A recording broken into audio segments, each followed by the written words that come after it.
Topping news, the Grand Bahama Port Authority forging ahead with the construction of a new multi-million-dollar bridge in East Grand Bahama. The new infrastructure is considered a vital component to the port's plan to attract additional business in that section of the island. A site inspection was conducted today. Sabrina Brown has the details. Preparatory work has begun on the site of the proposed $4 million bridge that will connect Freeport to East Grand Bahama. The new structure, which has been 10 years in the making, will have a capacity of 55 tons. The existing Casuarina Bridge can hold about 30 tons. During a site inspection on the Grand Bahama Highway and Fortune Bay Drive on Monday morning, Vice President of Building and Development Services at the Grand Bahama Port Authority, Arthur Jones, said officials are now awaiting a confirmation analysis before construction can begin. We have a preliminary design for the bridge based on unofficial geotechnical data. What we are doing now is we want to confirm what we have or modify what we have. We have equipment that have to go down and check to see what the structure is that the bridge will be supported on. Freeport is or Grand Bahama has a lot of caverns, and we have to be certain that we are not going to be putting a bridge structure on some holes in the ground. We need to know what the bearing capacity of the soil in place is. Graham Road of the Grand Bahama Development Company believes this project is significant for the island. It's going to open up the east end of the island and a lot of the other subdivisions on the east side of the Grand Lucine Waterway. The two-lane bridge was designed with the capacity to expand to 4 lanes if necessary. The project will employ some 30 to 40 people, contractors Wolfgang Gagger and Godfrey War. For future developments on the other side of Grand Bahama, there is every opportunity now for heavy equipment to cross this bridge and build big projects on the other side, what we will need to increase the workforce and employments for this island. We will do our endeavor best at wall construction to provide the proper road infrastructure to connect the bridge. I'm very glad Sir Jack survived to see this. My father, who unfortunately is no longer with us, would have been very proud today because he spent about 8 years fighting to get this done as well. Construction on the new bridge is expected to be completed during the first quarter of next year. Sabrina Brown, ZNS Network News. Well, the new executive team of the Grand Bahama Chamber of Commerce making a stop today in the Ministry of Grand Bahama. The newly installed members say they are dedicated to working hand in hand with the Ministry of Grand Bahama to promote positive growth in the local economy. President Barry Malcolm led the delegation. We have hit the ground running. There's so many issues that require the attention, in our view, of the business community here in Grand Bahama that we have a full agenda planned for 2014. As we've done in the past, we shall consult with you and share with you our thoughts, our vision, our views on what needs to be done to move the Grand Bahama economy forward. As a chamber and as persons invested in the community as business people, we are here because we are bullish on Grand Bahama. We feel that Grand Bahama has tremendous potential still, and much can be done to turn the economy of this place around if we focus in and work collaboratively as a team to make it happen. Minister for Grand Bahama, Dr. Michael Darville, welcomed the group and says a partnership will help to advance the Grand Bahama economy. To speak with Mr. Malcolm concerning some of his plans and goals for the new year, and I am pleased to say that I'm willing to work hand in hand with the Chamber as they address some of the concerns affecting the business community on the island of Grand Bahama. So once again, on behalf of all of us from the Ministry of Grand Bahama, I welcome the Chamber on this courtesy call and look forward to working very closely with the Grand Bahama Chamber of Commerce in 2014. In other news, BTC issuing an alert tonight to cell phone users who have been receiving messages purporting to be from the local telecommunications provider. As you will hear in this report, BTC is advising customers not to fall prey to this scheme. You may have received a text message asking you to call BTC immediately to collect a gift. Many persons receiving the text message even taking to social media to brag about a gift from the premier telecommunications carrier. But Senior Manager of Public Relations Jerome Sawyer says these messages are not being sent by BTC. Unfortunately, BTC would have just completed a Valentine Text and Win promotion in which you were receiving messages asking you to participate. And a lot of people got an opportunity to participate, and of course we just recently chose our grand prize winner. And so unfortunately, the timing really was bad. But we tried to get a message out to all of our Facebook followers, and we tried to get messages out on the radio stations to tell people that it was spam and to ignore it. But unfortunately, a lot of people we're still following up on it. So we received quite a bit of inquiries.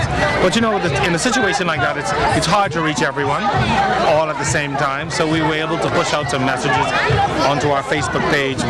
Sawyer says it is hard to pinpoint who is behind sending the spam text messages. At this point, it's still difficult for us to say. People can capture your numbers in so many different ways, and really it's not prudent for us to say at this time, but certainly it is a situation that we are investigating. And for persons who are thinking about calling the strange number back, he gives this bit of advice. We advise people not to call under any circumstances, and it's like with anything else. If you receive a message that you think is suspicious or that you are not sure of, simply call into our call center, CALL-BTC, call BTC, and they can verify exactly what is happening, whether we are running a promotion, exactly what it will cost, what are the terms and conditions, etc. So anytime you're unsure about any message, I mean, my personal advice is don't call, don't respond if you're unsure. Police and Urban Renewal conducting a walkabout in the Pioneer Loop area today to hear the concerns facing the residents of that community. Our Megan Shepard fills us in. Urban Renewal 2.0 and the Royal Bahamas Police Force taking their partnership to the streets once again, conducting a community walkabout in the Pioneers Loop area. Deputy Director of Urban Renewal Michelle Rackley says the aim is to make sure that residents feel safe and are living in a comfortable environment. Corporal 927 Kevin Duncan adds that it is a twofold initiative. There are some who are confined to bed, to wheelchairs, and from our point of view, we are here to talk with them and find out what is it that Urban Renewal can do. As you know, our motto is to build stronger communities by transforming lives, and how best do we do this? It cannot be done behind a desk or in some office, but it's better done in the streets where we meet and greet and talk, we touch, we feel, and we see. And today that is what we're doing. That we're also doing a walkabout, especially in the park, trying to reach the man in the park. So it's two in one that we're trying to do today. A walkabout in the community and the man in the park initiative that we're trying to reach to the young man and at the same time the residents in the community at large. Reckley says that there were no major complaints in the area. She says they do have plans in place to help with one of the common issues in most neighborhoods. So far, not so much, just little things of persons who may hang around and stand around, and this happens in every community, and that is why when we walk we tend to take a listing of these persons and we find programs where we can put them and take them off the streets from hanging out every day, because what happens when you get relaxed or with a mind that just stands and goes and watch. It can come up with anything. So that is why we tend to, these persons off the street, we tend to take them and put them into programs. Duncombe says residents are pleased to see a police presence in the neighborhood, and they plan to continue initiatives such as this as often as possible. He says based on their walk, there are no alarming issues. So far, we just hearing some persons complain about some persons making noise in the area with motorbikes and things, and persons making loud music. There's nothing criminal actually to be concerned about, but we still need to make sure that everybody has their personal space, and you can music and loud. That's for your comfort, but you can't disturb some other people.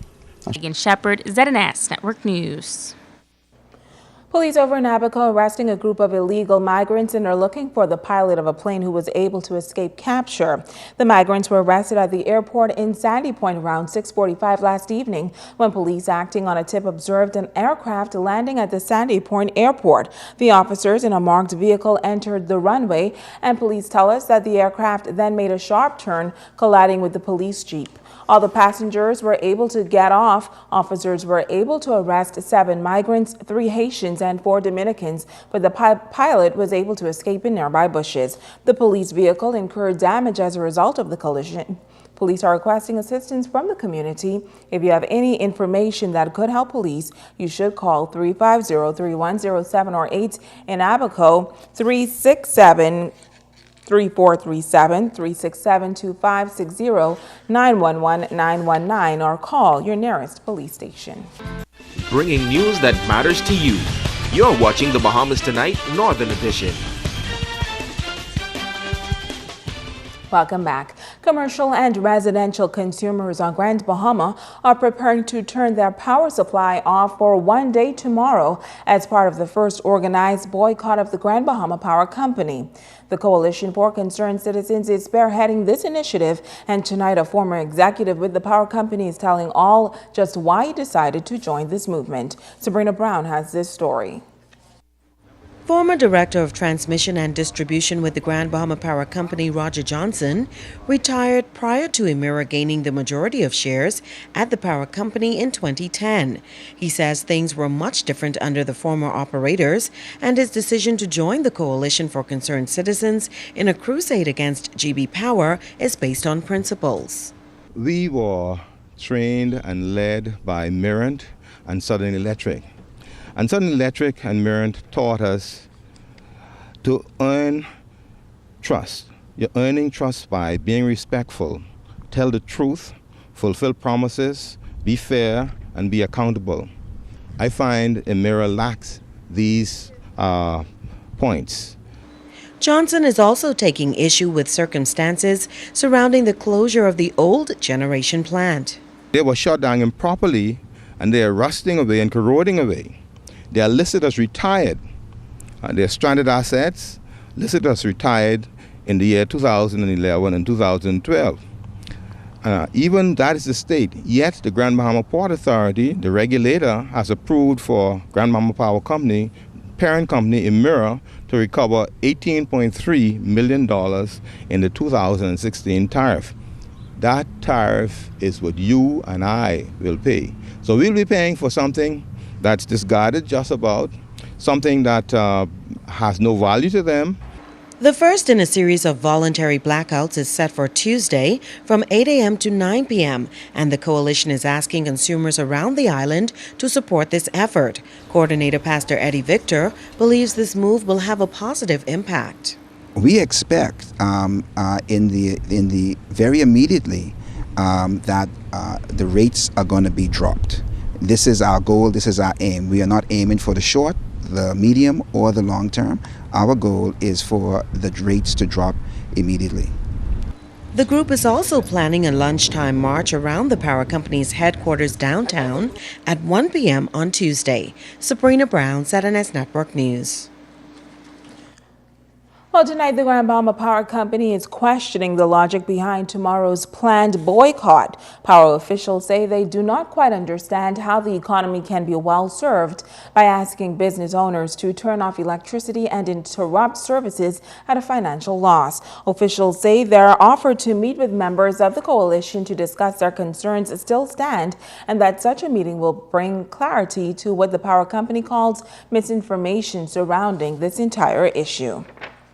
Switching gears now, Abaco holding its Love Junkanoo Rush over the weekend. It was 2 nights of Bahamian culture on the parade route downtown Marsh Harbor. Tonight we will bring you the sights and sounds of the Junkanoo parade held on Friday night. It was a love affair in Abaco as Junkanoo lovers turned out in large numbers to support the 6th annual Loverush parade. BTC's Senior Manager of Public Relations, Jerome Sawyer, and the Assistant Director of Culture, Eddie Dames, delivered remarks. BTC is a company that believes in building communities through sports, through culture, and most definitely through young people. And so, for this reason, ladies and gentlemen, BTC is once again proud to be on board as we give you and we help to present an opportunity to be a part of something significant known as the Abaco Loverush. We want to welcome all of you here officially, and we wish that you would all have a wonderful time. And so now, let the parade begin. And so it began. The first group to come out of the gate was Grace Bible Preschool, who presented the colors of the rainbow. Next up was Foxtown Primary School, with Out of Africa depicting wildlife like lions, elephants, and giraffes. Central Abaco Primary School was a hit as well, with the theme Africa the Great. Central Abaco Caps Primary. Why? I just love them. They always just wow us. They're the best. So far, it's great. The kids are doing real race. It was an enchanted wonderland as James A. Pinder Primary School rocked to the sounds of Junkanoo through a fantasy adventure. Then all the way from Treasure Key, the Treasure Key Primary School rushed, showing off the Bahamas as we see it, with costumes, dance, and music representing everything Bahamian. Every child counts, all portraying all things Bahamian. Students depicted various aspects of the country's cultural life, incorporating music from Bahamian artists. Spectators traveled all the way from the nation's capital for the Love Rush, among them Minister of Foreign Affairs and Immigration, Fred Mitchell. It's different. It's slower, but the kids are having a good time, so that's all that matters. Kids are doing a good job. The teachers look like they're having more fun than the children. That's great. Abaco Central High School was a crowd pleaser. With good music and high energy, they explored the majestic Mermaid Kingdom. Wesley College saluting Bahamian cultural legends through music and dance. Students paid tribute to a number of legends, including Junkanoo enthusiast, the late great Winston Gus Cooper. It was an explosion of color for Forest Heights Academy as they focused on the Four Seasons. And last but not least, on the parade route for the very first time was the Grand Key All-Age School, who hyped up the crowd and showed why they chose to be a part of this year's Love Rush Parade.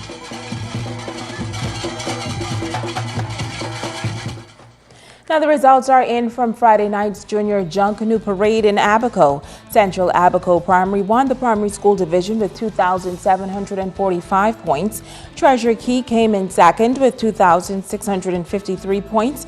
Foxtown Primary was a close third with 2,524 points. And J.A. Pinder Primary placed fourth with 2,388 points. Now in the high school category, Forest Heights Academy finished on top with 3,029 points. Abaco Central High came in second with 2,979 points.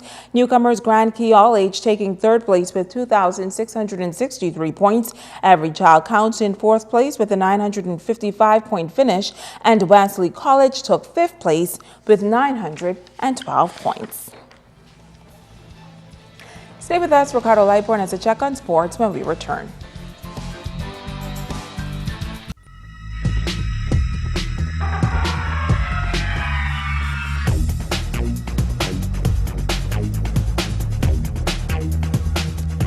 Everybody, it's time for Sports. I'm Ricardo Lightborn. Sports are dedicated to Patricia Pat Smith. She's at the College Gardens on there in Nassau. Yep, the Lightborn family says a special congratulations. And we say, too, that is none other than Sir Albert Miller, who's celebrating today. Where'd it go, Sir Albert? And also the little guys, Ethan, he's, too, celebrating. I got to tell you this. University of Detroit, Michigan Titans women's golf team is on Grand Bahama, preparing for its spring season. The Grand Bahama golf course here for their training venue. Sounds good. Shashina says, I can go out there any day. University of Detroit, Michigan Titans women's golf team at the Reef Golf Course. Coach Terry Ryan says it's a good fit to bring her golf team to Grand Bahama. Well, it's a fundraiser combination. I'd been here a few times and talked with the marketing director, Carmel Churchill, about putting this together a few years ago, and Chris, and we thought it'd be kind of nice to get an early start, and hopefully this will be the start of many more to come. The goal is this year get it off the ground with the Collegiate Am. Next year get a few other schools to come with us and bring more people. The goal is to get about 80 people here and then about 3 or 4 college teams and play it off for some fun.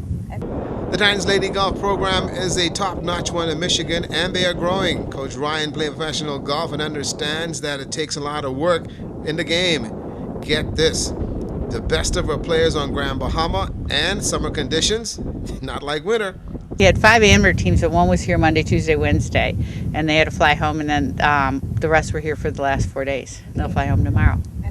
The condition of the reef was ideal for the golfers, and the Titans will be back. Not used to Bermuda grass and around the green so much, but at one point one of our players had it quite under, and she's right about even, and a couple others are right around even. So not playing for 4 months, we're pretty happy. The University of Michigan staff and golfers had an experience that will bring them back to Grand Bahama.